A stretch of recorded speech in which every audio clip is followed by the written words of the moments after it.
अब हम प्रश्नावली 8.3 का 9वां प्रश्न करेंगे। ठीक है, ये जो बाकी के 3 प्रश्न हैं, 9वां, 10वां और 11वां, ये साधारण ब्याज पर आधारित है। ठीक है, तो आपको ये समझाने के लिए जो मैंने प्रश्नावली का जो इंट्रोडक्शन वाला वीडियो था, जो पहला प्रश्न है, वो पहला जो प्रश्न वाला वीडियो था जिसमें हमने लाभ हानि और साधारण ब्याज के बारे में पढ़ा था, वो आप जरूर देखिए।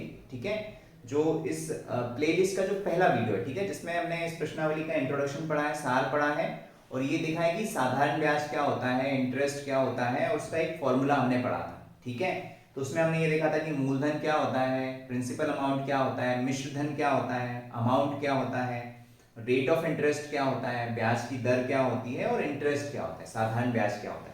तो हमने जो पढ़ा था उसके आधार पर हम इस प्रश्न को हल करेंगे। तो 9वां प्रश्न हमें दिया हुआ है कि प्रत्येक दशा में 3 वर्ष बाद कितना मिश्रधन देय होगा। मूलधन बराबर है ₹1200, दर है 12% वार्षिक वार्षिक। ठीक है, वैसे ही दूसरे प्रश्न में मूलधन है 7,500 और दर है 5% वार्षिक।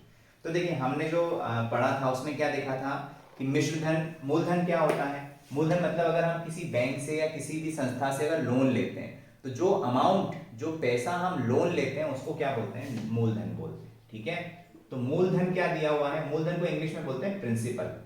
ठीक है, ये हम जान चुके हैं। तो प्रिंसिपल हमें जो पहला प्रश्न है उसमें दिया हुआ है 1200 रुपए। कितना दिया हुआ है, 1200 रुपए। ठीक है, उसके बाद में मिश्रधन क्या होता है, भाई आपने लोन लिया तो आप कुछ ब्याज देंगे उस पे, तो मूलधन प्लस जो ब्याज आप देंगे वो क्या होगा, मिश्रधन होगा। ठीक है, तो हमें मिश्रधन निकालना है। मिश्रधन क्या करना है, निकालना है। मिश्रधन कितना होगा, समय कितना दिया हुआ है, कितने वर्ष के लिए लिया है वो, समय को टाइम टी से दर्शाते हैं, कितना दिया हुआ है, 3 दिया हुआ। ठीक है, उसके बाद में हमें दर, ब्याज की दर, ब्याज की दर, इंग्लिश में इसको बोलते हैं रेट ऑफ इंटरेस्ट। ठीक है, रेट ऑफ इंटरेस्ट, इंटरेस्ट मतलब ब्याज, कितना दी हुई है, आर बोलते हैं। ठीक है, आर बराबर कितना दिया हुआ है, जो पहला प्रश्न है उसमें हमें 12% दी हुई है। ठीक है, 12 दी हुई है। रेट ऑफ इंटरेस्ट कितनी दी हुई है, 12% दी हुई है। तो इंटरेस्ट, ठीक है, जो ब्याज होता है उसका हमने फॉर्मूला पढ़ा था, सूत्र पढ़ा था, पहला वीडियो आप जरूर देखिए, उसमें मैंने समझाया था कि ब्याज का सूत्र कैसे निकलता है, कैसे बना है ब्याज का सूत्र। इंटरेस्ट आई बराबर कितना होता है, जो प्रिंसिपल होता है। ठीक है, जो भी प्रिंसिपल होगा उसमें हम रेट ऑफ इंटरेस्ट से गुणा करेंगे। ठीक है, और प्रतिशत में है इसलिए हम 100 से भाग देंगे। ठीक है, रेट ऑफ इंटरेस्ट प्रतिशत में है, 100 से भाग हो जाएगा और टाइम से गुणा कर देंगे। ठीक है, कितने वर्ष उसमें लगते हैं। तो आई बराबर कितना आ गया, पी गुना आर गुना टी बटे 100। तो क्या आ जाएगा ब्याज, पी हमें कितना दिया है, 1200, आर कितना दिया हुआ है, 12, टी कितना है, 3 बटे में कितना आ गया, 100। ठीक है, 1200 रुपए है, 12 रुपए की दर से ब्याज लग रहा है, 12% का ब्याज है, 3 वर्ष का टाइम है, बटे में 100। ये शून्य से ये 2 शून्य कट गए। ठीक है, अब इसको हम हल कर देते हैं। तो 12 और 12 का गुणा करेंगे कितना हो जाएगा, 144 इंटू 3। ठीक है, तो इंटरेस्ट बराबर कितना आ जाएगा, ब्याज बराबर कितना आ गया, ये इसको आप हल कर लीजिए। ठीक है, कितना आ जाएगा ये, 420 प्लस 12 मतलब 432। ठीक है, 3 का मल्टीप्लाई करिए, 12, 3 चुको 12 और 1 13, 3 एकम 3 और 1 4। तो ब्याज कितना आ गया, इंटरेस्ट कितना आ गया, 432 रुपए, मतलब 3 साल में कितना ब्याज लगेगा, 432 रुपए का। तो हमें प्रश्न में पूछा है मिश्रधन निकालिए। तो मिश्रधन क्या होता है, मिश्रधन को इंग्लिश में बोलते हैं अमाउंट। ठीक है, क्या होगा मिश्रधन, जो मूलधन है, जो प्रिंसिपल है, उसमें हम क्या करेंगे, ब्याज जोड़ देंगे। तो मूलधन कितना है 1200 और ब्याज कितना लगा 432 रुपए। तो अमाउंट कितना आ गया, मिश्रधन कितना आ जाएगा, जोड़ दीजिए इसको। 1200 मूलधन था, 1200 का लोन लिया, 432 टोटल क्या हुआ उसमें, ब्याज लग गया। तो कितने रुपए जमा करने पड़ेंगे, 1632 रुपए। ठीक है, तो मिश्रधन कितना आ गया, 1632 रुपए। जो भी पैसे लिए थे, जो भी ब्याज दिया, दोनों को जोड़ दिया तो हमें क्या मिल गया, अमाउंट मिल गया, मिश्रधन मिल गया। ठीक है, ऐसे ही हम इसका बी वाला प्रश्न करेंगे। ठीक है, इसमें हमें क्या दिया हुआ है, मूलधन हमें कितना दिया हुआ है, मूलधन हमें दिया हुआ है 7,500 रुपए। ठीक है, मूलधन दिया हुआ है 7,500 रुपए, सॉरी 7,500 रुपए दिया है मूलधन का मान, ठीक है। और हमें ब्याज की दर कितनी दी हुई है, मूलधन बोले तो प्रिंसिपल, ठीक है। और ब्याज की दर कितनी दी हुई है, ब्याज की दर या रेट ऑफ इंटरेस्ट कितना दिया हुआ है, 5% दिया हुआ है। तो हमें मिश्र धन निकालना है, तो हम पहले क्या निकालेंगे, इंटरेस्ट निकालेंगे। और समय कितना दिया हुआ है, टाइम दिया हुआ है 3 वर्ष, दोनों के लिए 3 वर्ष है, ठीक है। तो इंटरेस्ट क्या हो जाएगा, ब्याज कितना आएगा, आई बराबर, सूत्र क्या होता है, P into R into T बटे में 100, अभी हमने देखा, ठीक है। प्रिंसिपल कितना दिया है, 7,500, ठीक है। मूलधन 7,500 दिया है, rate of interest 5 into 3 divide by 100, ये 0 से 0 कट गया, ठीक है। अब इसको आप गुणा करिए तो कितना आएगा, 75 इंटू 5 इंटू 3 अगर आप करेंगे तो 75 इंटू 5 इंटू 3 कितना हो गया, 15, ठीक है। इसको आप इसमें गुणा करिए तो 5 एंड 105 1125 हो जाएगा, ठीक है। इसको आप 15 का 75 में अगर आप मल्टीप्लिकेशन करेंगे तो कितना आ जाएगा, 1,125 रुपए। तो ये क्या आ गया, ब्याज आ गया। तो हमें क्या निकालना है, मिश्र धन निकालना है।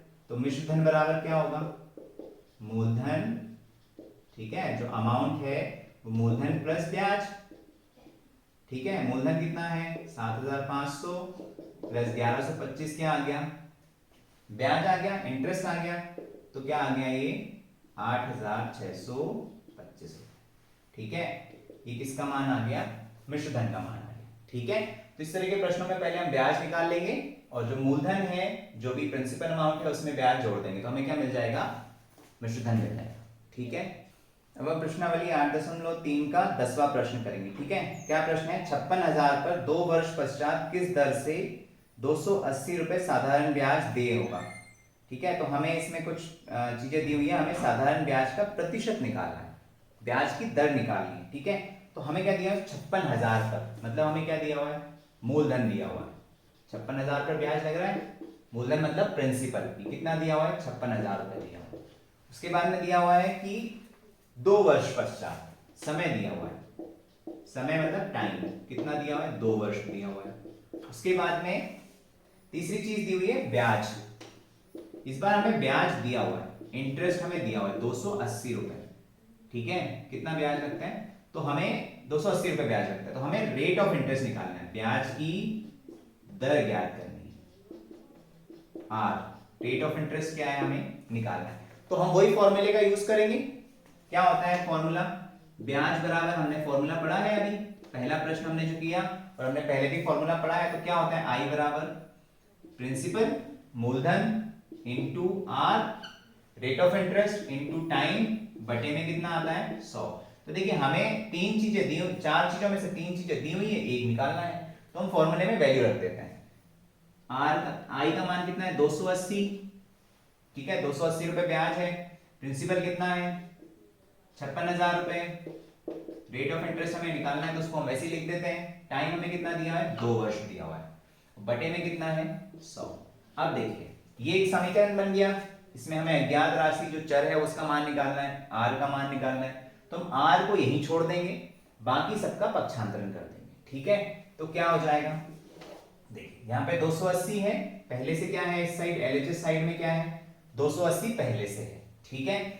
जो भाग में है वो कहाँ आ जाएगा, गुणा में। तो 100 भाग में था, आर को छोड़ के बाकी सबको भगाना है, तो आर कहाँ पे था, भाग में था, तो गुणा में आ गया।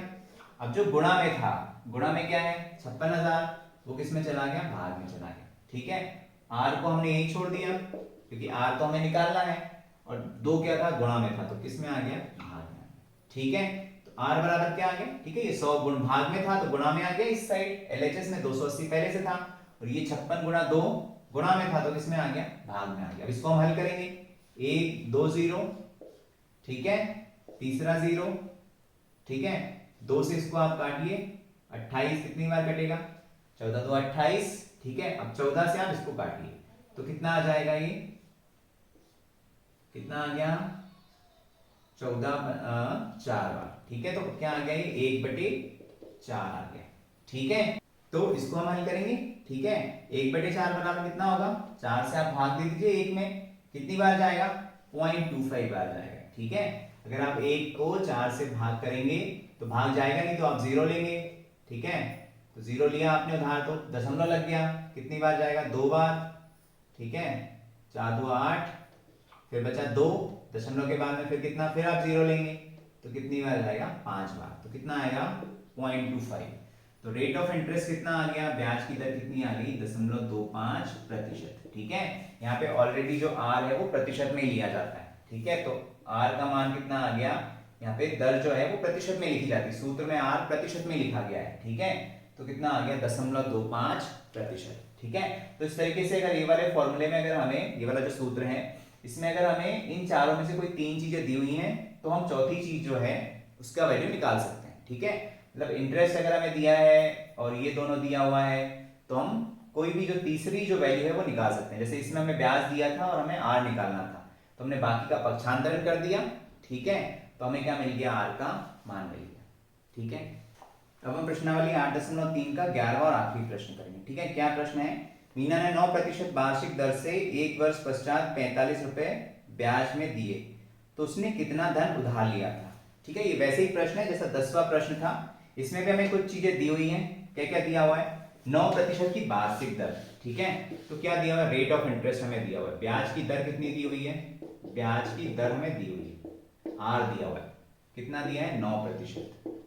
ठीक है, 9% की वार्षिक दर से उसने 1 वर्ष पश्चात, समय दिया हुआ है टी, कितना दिया है, 1 वर्ष, ब्याज हमें दिया हुआ है, कितना ब्याज भरा उसने, आई दिया हुआ है 45 रुपए, 45 रुपए वो ब्याज भरती है। ठीक है, तो हमें मूलधन निकालना है, प्रिंसिपल निकालना है। ठीक है, भाई उसने कितने रुपए का धन लिया होगा। ठीक है, उसने कितना लोन लिया होगा, तो हमें क्या निकालना है, मूलधन निकालना है, प्रिंसिपल निकालना है। तो फॉर्मूला वही है, ब्याज आई बराबर क्या है, principal amount rate of interest, sorry principal, ठीक है, मूलधन रेट ऑफ इंटरेस्ट समय बटे में 100। प्रिंसिपल हमें निकालना है, आई कितना दिया है 45, पी का मान हमें निकालना है, आर कितना दिया हुआ है 9, समय कितना दिया है 1। ठीक है, बटे में 100। वैसे ही हम करेंगे, पी का मान हमें निकालना है तो हम बाकी का पक्षांतरण कर देंगे, तो क्या हो जाएगा, 45 पहले से है एलएचएस में, गुणा में क्या है, सॉरी भाग में क्या है 100, तो ये कहां आ जाएगा, गुणा में, गुणा में क्या है 9 और 1, तो 9 और 1, 9 1 का आप नहीं करें तो भी चलेगा, 1 का गुणा करने में तो वही आ जाएगा। ठीक है, तो ये क्या आ गया, इनका हमने पक्षांतर कर दिया, यहाँ पे क्या बच गया, p। अब आप इसको हल करिए, 45 को 9 से भाग दीजिए, कितनी बार जाएगा, 5 बार, 9 5 45, 5 का 100 में गुणा करेंगे कितना आ जाएगा 100। तो प्रिंसिपल कितना आ गया, मूलधन कितना आ गया हमारे पास में 500 रुपए। ठीक है, मतलब उसने 500 रुपए लिए और 9% की दर से 45 रुपए क्या भरा, ब्याज भरा 1 साल के लिए। ठीक है, तो इस तरीके से हम इस तरह के प्रश्नों को हल कर सकते हैं।